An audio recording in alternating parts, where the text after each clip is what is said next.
सबको जय मसीह की।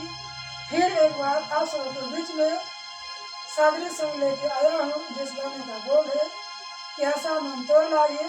अगर आपको वीडियो अच्छी लगे तो हमारे वीडियो को लाइक शेयर कमेंट करें।